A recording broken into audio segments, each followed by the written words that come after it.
Guys स्वागत है आपका ऑप्शनेबल हिंदी की और एक नई वीडियो में। आज हम जानेंगे कि आखिरकार पेयर ट्रेडिंग होता क्या है, इस पेयर ट्रेडिंग को करते कैसे है और इसे कैसे किया जाता है। इसके बहुत सारे अलग अलग फ्रेमवर्क है, बट हम बेसिक फ्रेमवर्क को ही इस वीडियो में समझने की कोशिश करेंगे। जब हम पेयर ट्रेडिंग का नाम लेते हैं, पेयर यानी कि दो, मतलब पेयर ट्रेडिंग में हम दो स्टॉक या दो इंस्ट्रूमेंट को एक साथ लेंगे और ये एक डेल्टा न्यूट्रल स्ट्रैटेजी है, तो हमें फर्क नहीं पड़ता मार्केट ऊपर जा रहा है या फिर मार्केट नीचे।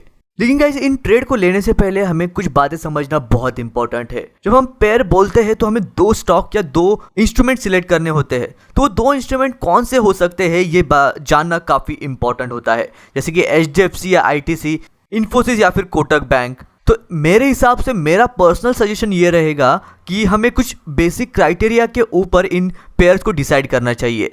जैसे कि पहला तो है कि ये कंपनीज लार्ज कैप कंपनीज होनी चाहिए, वो भी सेम सेक्टर की, और दूसरा ये कि इनके फंडामेंटल काफ़ी अच्छे होने चाहिए। तो जब मैं IT सेक्टर कहता हूँ तो कौन से ये दो स्टॉक हमारे दिमाग में आते हैं जो ये दो पॉइंट्स को अच्छे से कवर करते हैं। पहला तो होगा TCS और दूसरा होगा इन्फोसिस। ऑब्वियसली ये सबसे बड़े हैं और इनका फंडामेंटल्स भी काफ़ी अच्छा है। तो अगर जब मैं प्राइवेट बैंक कहूँ, याद रखना मैं बैंकिंग सिस्टम में बोल रहा हूँ, फिर उसमें तो SBI भी आ जाता और HDFC भी आ जाता। यहाँ पे मैं प्राइवेट बैंक स्पेसिफिकली बोल रहा हूँ क्योंकि कभी कभार गवर्नमेंट बैंक और प्राइवेट बैंक अलग अलग बिहेव करते हैं। तो इसीलिए आप जितनी अपनी रेंज नैरो कर सकते हो उस सेक्टर में, उतनी नैरो अच्छी होगी। और जैसे मैं टू व्हीलर बोलूँ तो हीरो आएगा और बजाज आएगा, लेकिन यदि मैं ऑटो सेक्टर में बोलूँ तो आप फोर व्हीलर जैसे कि मारुति और बजाज को नहीं ले सकते। आप ले सकते हो, बट मेरा पर्सनल रिकमेंडेशन यही रहेगा कि आप सेक्टर को जितना नैरो कर सकते हो उतना नैरो करो और फिर उसमें से दो स्टॉक चुनो।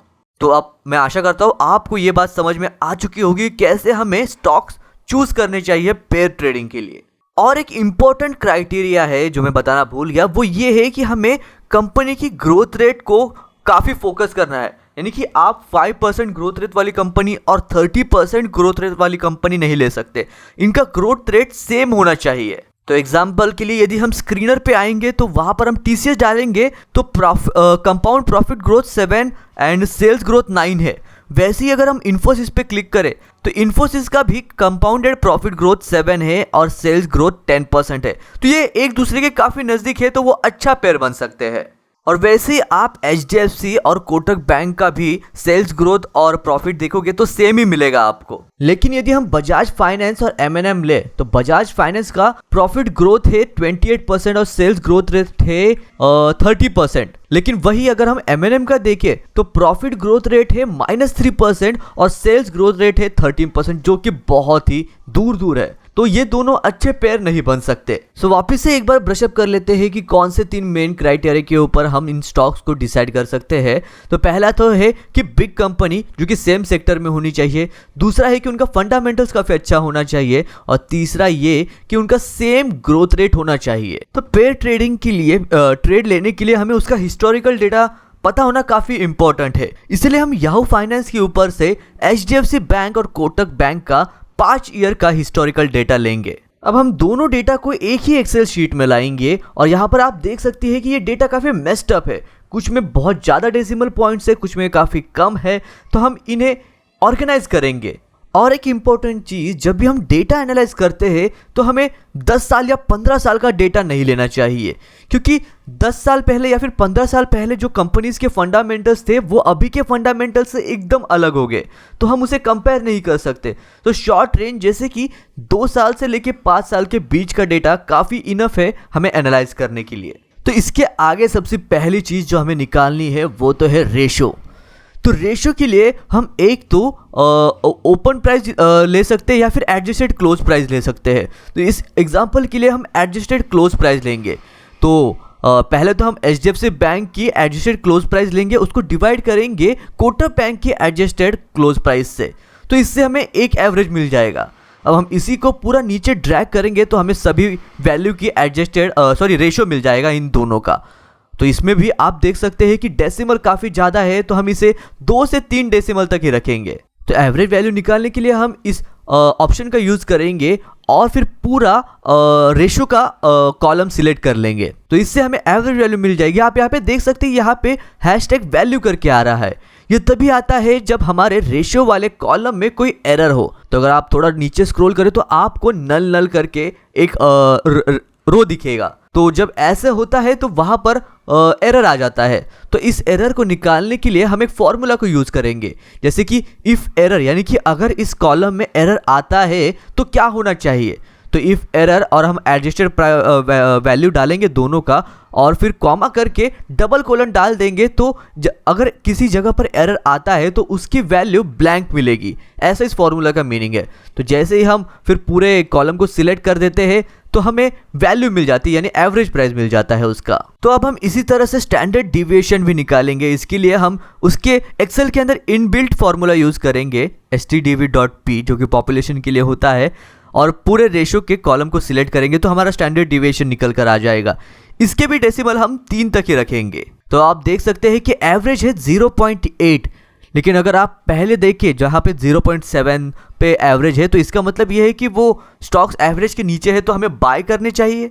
और वैसे ही अगर ये 0.83 यानी हमारे एवरेज से ज़्यादा है तो क्या हमें सेल करना चाहिए, ये डिसीजन हम कैसे बना सकते हैं। तो उसके लिए हमें एक फॉर्मूला को यूज़ करना पड़ेगा।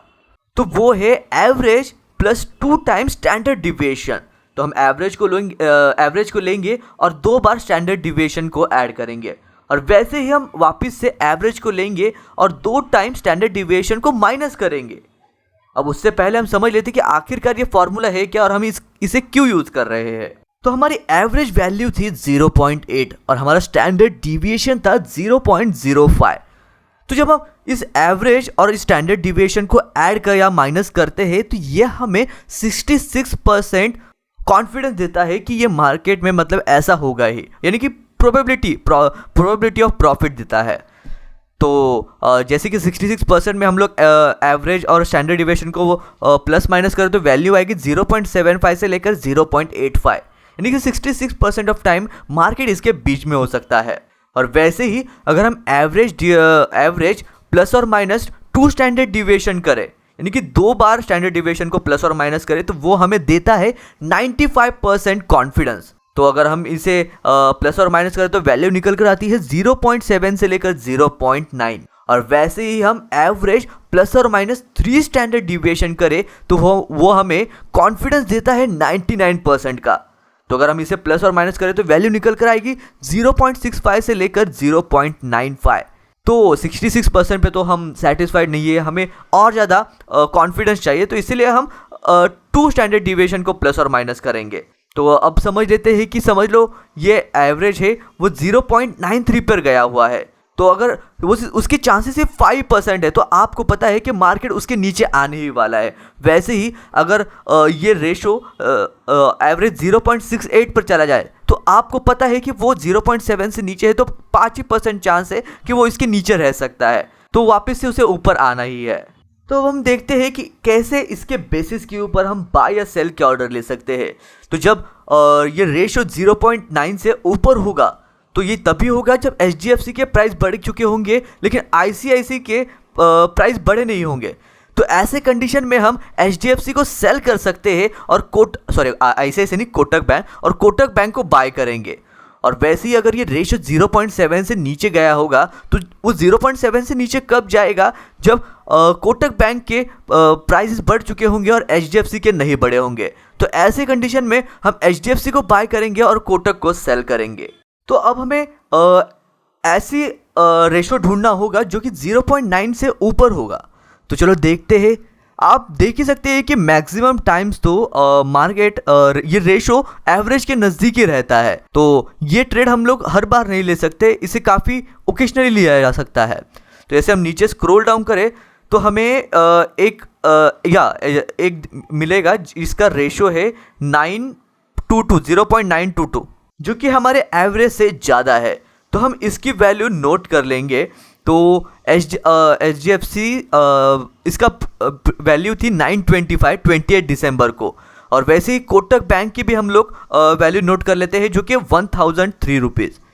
तो अब हम HDFC को सेल करेंगे और कोटक को बाय करेंगे। हम लोग HDFC के फ्यूचर सेल करेंगे और कोटक के शेयर्स बाय करेंगे इस पॉइंट पर।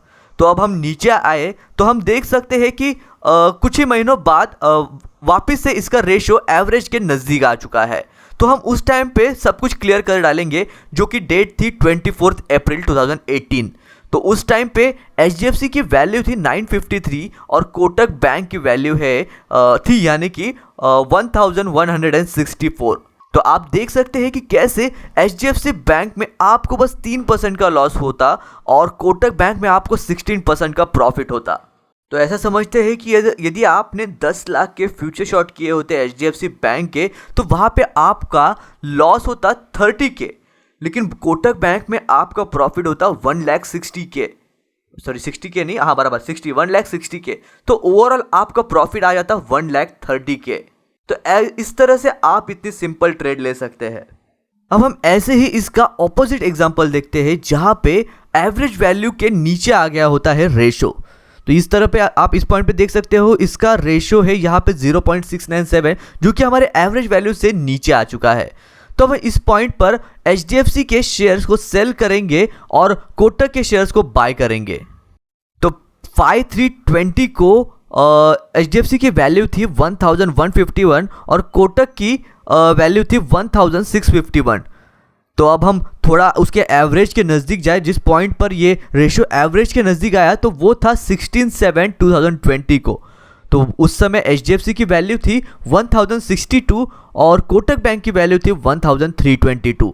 तो यहाँ पे आपको HDFC में जो हमने बाय किए थे वहाँ पे लॉस होगा -8% का, पर ये तो कोई दिक्कत नहीं है क्योंकि हमें कोटक बैंक में प्रॉफिट हुआ है 20% का। तो अगर हम एवरेज करें तो हमें मिलता है 12% का प्रॉफिट। तो इस तरह से हम काफ़ी आसानी से पेयर ट्रेडिंग कर सकते हैं। हाँ, ये बात तो है कि ये ट्रेड आपको हर महीने तो मिलने नहीं वाले, तो आपको बस एक ही काम करना है, ऐसे 10 से 11 अच्छे पेयर्स निकाल के रखने हैं। तो कोई ना कोई ट्रेड तो आपको रेशो इम्बैलेंस तो मिल ही जाएगा जहाँ पे आप ट्रेड ले सकते हैं। सो गाइस, आशा करता हूँ आपको ये वीडियो अच्छा लगा होगा। अगर आपको कोई डाउट्स है तो मुझे कमेंट सेक्शन करके ज़रूर बताइएगा, और अगर आपकी कोई सजेशंस है तो भी कमेंट करके बताना। तो मैं मिलता हूँ आपको ऐसे ही और एक एजुकेशनल वीडियो में, तब तक के लिए बाय बाय।